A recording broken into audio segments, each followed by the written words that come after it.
Guilty until proven innocent. If you're like me, pretty much everything you watch on the internet, you just assume it's AI. Videos, articles, Reddit posts, everything that you go through the internet with, it goes through your brain's filter. And I feel like up until maybe a year ago, it was obvious. Or personally, I think I could get 99% of correct. But now, dude, I would honestly say we're looking at about 75%. And so what's your strategy in this, right? Like, it's gotten to a point where I have to prove that I'm not AI around every corner. Even with these videos, I get a lot of comments about how I'm AI. And shit, dude, it used to be, if you're familiar with CAPTCHAs, right? Dude, CAPTCHAs used to be so damn simple. You just click a goddamn checkbox, wait a second, and you're done. Now it's like, dude, they want you to solve a freaking PhD level puzzle just to get into a login page. And I don't blame them, right? When you have so much convincing content now, you really have more and more incentive to get this shit locked down. There's this video I really like. It's called That's AI. It's a short film from Maxi Micey. Hilarious. People are pointing out these very mundane, regular activities as if they're AI, and everyone's convinced that it's AI. To me, this is how it feels in 2026. We just assume everything is AI until we get confirmation. And even then, you got to go an extra step. There's a solid breadth of videos out there where you're not going to tell right away. Fortunately, sometimes it's really obvious. But here's the thing, right? With videos, it's no longer just the AI. It's also the AI plus editing, right? We have people that profit off of taking the AI and making it look as real as possible. When it comes to articles and text posts, you still have,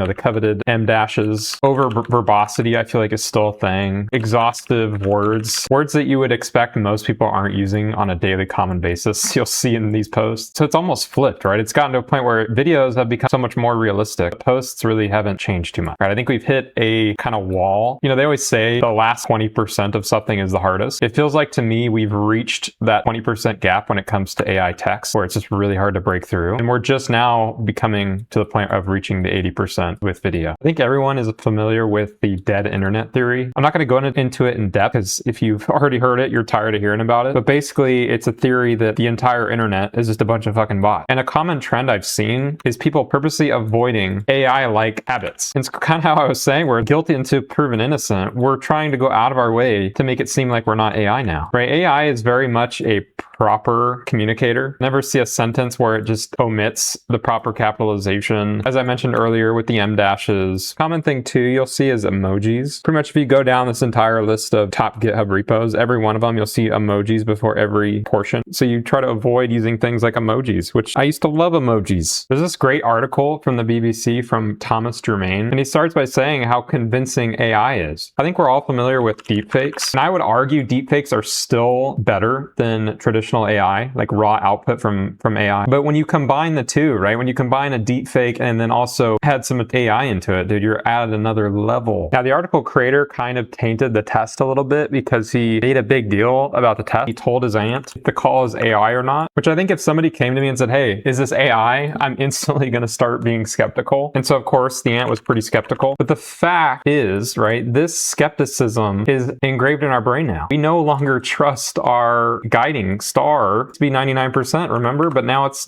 so hard to tell that we cannot confidently say yes or no. And I can't read the article word for word because BBC will definitely copyright me, but basically she wasn't 100% convinced. Like, she was somewhat skeptical whether it was or wasn't a real person, which, considering it's his aunt, that is pretty sad. Somebody that knows you closely having a hard time telling if you're AI or not, that is at the point where we are today. He goes on to show, the deep fake of Nahatnu. This was a big talk on the internet when he hadn't done a speech in a while and people were questioning if he was actually at a coffee shop. And the thing is the video was actually real. He was actually at the coffee shop, but nobody believed him. Guilty until proven innocent. It's a real thing. You got people analyzing real videos because nobody trusts it. This has really crept into the coding space. You'd be hard pressed to find somebody that doesn't think you're using AI in any way when you're coding. Even if you're somebody who doesn't use AI, it's really, truly impossible to verify. Unless you have purposely awful spaghetti code, or maybe inject like racism or something awful that the LLM could never inject into the code. But even then, I think I would still think, oh, maybe he just went back and did it after the fact, right? So what do you do? What can you do to prove that you are not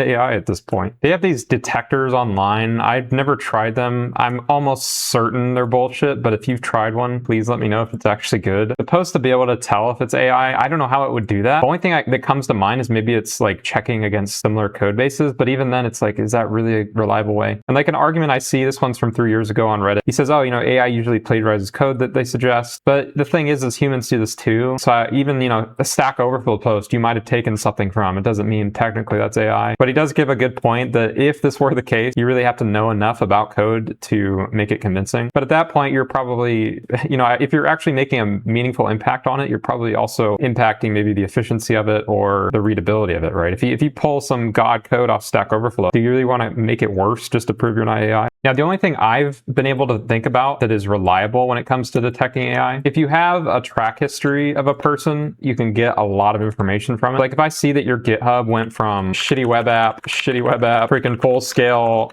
SaaS or something in a period of a few months, odds are there's some kind of AI usage there. So there's a clear way to tell. Or if we're talking, text, I can kind of look at your post history pre-AI and get a gauge of how you talk and how you communicate. But this assumes you have this history, right? Unfortunately, we don't always get this leisure, right? You can't know everyone's history for everything they've ever done in their life. Maybe the government could do that, but we regular human beings cannot do so.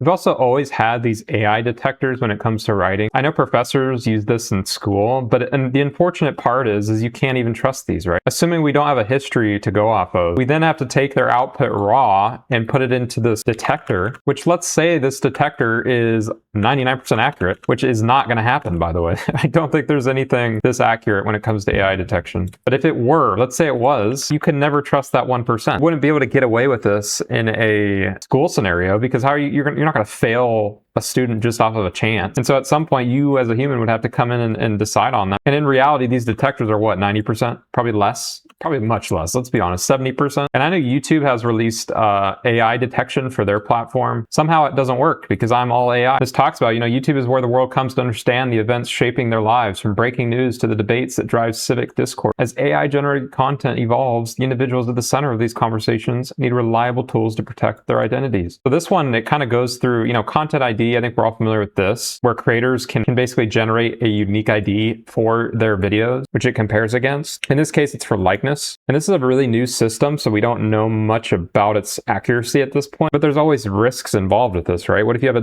freaking doppelganger? And honestly, this creates a new market that is probably going to become more and more prominent. Anti-AI products, right? There's this concept called present the problem, or cause a problem, find a solution. I have an inkling that someday OpenAI and Anthropic, these types of companies, they're going to eventually release an anti-AI type of program. I don't know what it would look like or how it would work, but there's some part of me intuitively that can see this being a thing where you can pay to have maybe AI prevention on your website or with something that you're doing. If somebody who's watching that's a genius can do this, I suggest you get on it now because this would be a massive, the amount of money people would pay to just have a reliable AI detection. I don't know how you do it. That's the thing. The only way you can provide a solution to this is if it came from the source, right? If OpenAI and Anthropic had a way to embed some kind of content ID style thing into everything they generate, and only they can detect it, bada bing, bada boom, you get some money. Terrible idea, and I hope it doesn't happen, but I think it will someday. It kind of shows some products that are trying to do that. And so you have Originally AI, which is an AI text detection service intended for writers, marketers, and publishers. I assume this does the thing I mentioned earlier of detecting AI written text.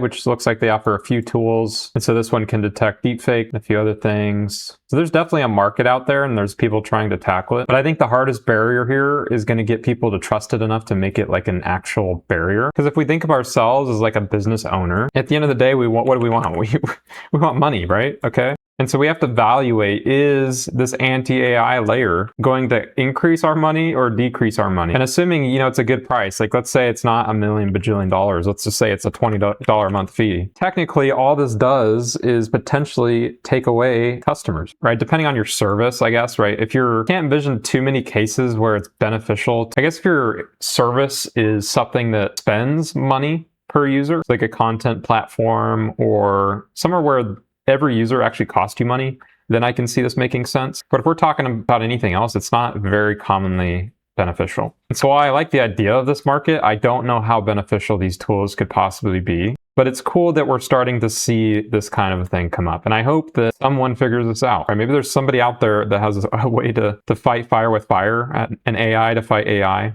But that just sounds expensive as hell. At the end of the day, I think we just have to accept that none of us are human. We're going to have to prove that at every corner. And that's just the life we live now, right? We're going to start preferring face-to-face meetings just because we can't trust who we're interacting with anymore, right? Anyway, that's enough dooming about. Thanks for watching. Let me know how you feel.